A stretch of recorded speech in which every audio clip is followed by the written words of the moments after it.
Hello, welcome back to Maeve Reads Books. Today I'm reviewing the Other Edie Trimmer by Jacqueline Wilson, and it has a little saying here: 2 girls, 1 name, and a twist in time.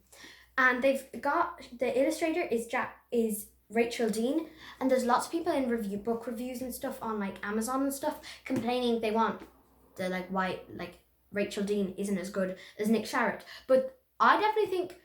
I'm sorry to all these people, but I definitely think Rachel Dean is better than Nick Sharratt. I'm sorry. I love her illustrations way more. I definitely think Nick Sharratt was good for drawings inside the book, but the cover, it doesn't look that great But I absolutely love this. Look how good this is. I like these better. I'm sorry. And it's about a girl called Edie Trimmer. What else? That's her. Okay, and so it starts off with her auditioning for a West End musical for Oliver, Oliver Twist. And I definitely thought, okay, that's a point for me because I love musicals, I love singing, dancing, I love all that. So this was yes. I think this is really this book has everything that I like.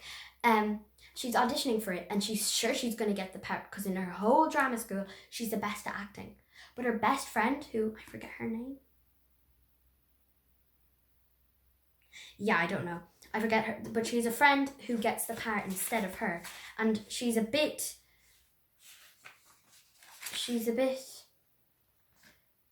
let's say, jealous sort of, and she's really sad. But then she gets a notebook given to her, an old proper Victorian notebook from the time Oliver Twist was made. It was found in a workhouse. And Edie is so excited because she likes writing stories as well. And she decides she's going to write her own Victorian-based story. And she picks it up and puts it on the desk. And when she opens it up, there's one line written at the top: the Other Edie Trimmer. No, not the Other Edie Trimmer. What am I talking about? It says, my name is Edie Trimmer. And she's like, I think that was just what she was about to write. And she was like, oh my gosh. And she goes down and runs down to tell her dad. And her dad just thinks she's being silly. And she's just like, what the heck? And so she starts writing down in her notebook.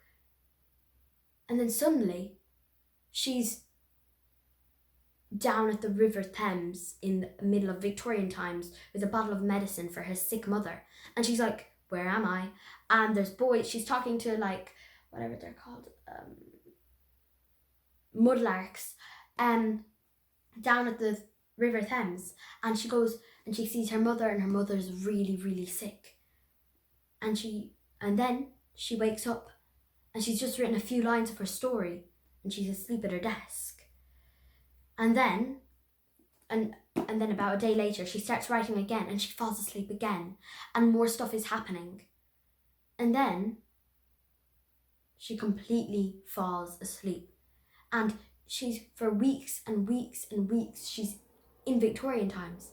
And she meets a lady who's making her sew dolls and being horrible to her. And and then she goes to the workhouse in Victorian times.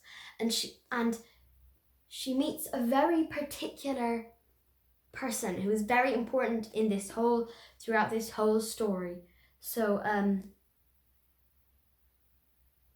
yeah, it is so cool. I thought this book was amazing. So I love Jacqueline Wilson, one, and I couldn't decide between her old books based in Victorian times and other times, or her books based in now. And this book is both times. It's a modern girl who likes the stuff I like, and a girl in Victorian times, and I thought this was great, and it's kind of got all the things I love. I didn't really like the story Rose Rivers or stuff because I didn't like the rich person. I like poor people in Victorian times. It sounds a bit strange, but I just thought it was more interesting.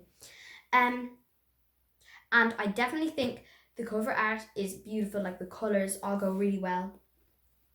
I think it was really realistic as well. Some of her books, maybe the parents are really rude, or they want it's just the parents aren't very realistic. That's not how you expect. what you expect a parent to be like anywhere. It's not even like they're being horrible, they're just being a bit rude to the kid all the time. And it's just not normal at all. But right now the parents are being exact way parents should be in this book. Like sometimes they're really, really nice and you're like best friends with your parent. That doesn't happen. Like you love your parent, but you're not like it's not like your sisters or anything. You won't play with your parent when you're like 11 because they're busy. And you're definitely not that your parents aren't being rude to you the whole time. Your parents are being nice to you. These parents, they worked like normal. They did not just play with their kids all the time, because parents don't do that unless the kids are like 3 years old. But they're not being horrible to their children all the time either. Which I definitely think, if the book is about the parents being horrible to the kid, then the parents should be being horrible. But if like they love their parent and the parent is just a bit rude in general, then I don't get it. Maybe that's how it is in the UK, but I don't expect, because I have cousins from the UK and all their parents are lovely. So yeah. Okay. My favourite character was this guy. I forget his name because I read this book a long time ago, but I remember the main plot so I can review it. Because the book I want to review, I'm saving up for a special occasion to review. This character was the lady who trapped her and made her sew dolls. She was really horrible, but like I did not like this lady. And then children from the workhouse on this side. So all these people are characters from the book. And then this is her parents and her in the modern times. And then these are just random people, I think. Yeah, they are. I definitely liked the mudlarks and stuff like that. I definitely thought it was really, really realistic. Oh, Algie, I think. This boy's called Algie.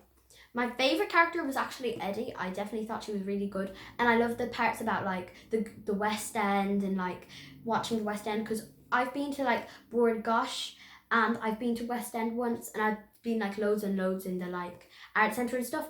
And I've been in a few plays, like not professional plays. I'm not that good. But I've been in like plays in like the art centre and stuff, and it's really fun. And I definitely thought this like, it kind of like, obviously it didn't remind me the exact same because it wasn't the same, because it's the West End and that's the art centre in town. But I definitely thought this was super duper good. I definitely loved it. I like super duper. That sounds a bit strange, but that's what it's just amazing. I know I'm just saying that and it makes me sound a bit of a suck up to Jacqueline Wilson, but who cares? I thought that definitely there was some bits like, I just found it a bit hard to understand, but that's because it's olden days. I love how at the start of the chapters there's always beautiful illustrations, and there's like a little header and footer here at the top and bottom. I know all the posh computer names for it now because my mom's taught me them. And there's just about the author and illustrator and stuff at the end. And you can see how much Jacqueline Wilson has written. These are all books that are kind of like, if you like that book, you probably like these books, especially the Lottie Project.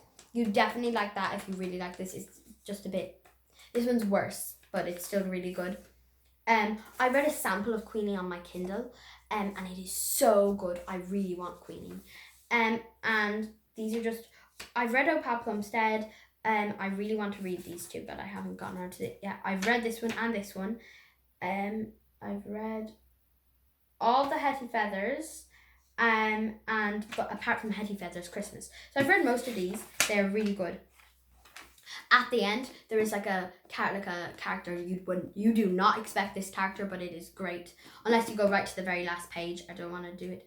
Sometimes I just can't resist looking at the last page, and then it spoils the whole book, especially if it ends on a kind of half cliffhanger kind of thing.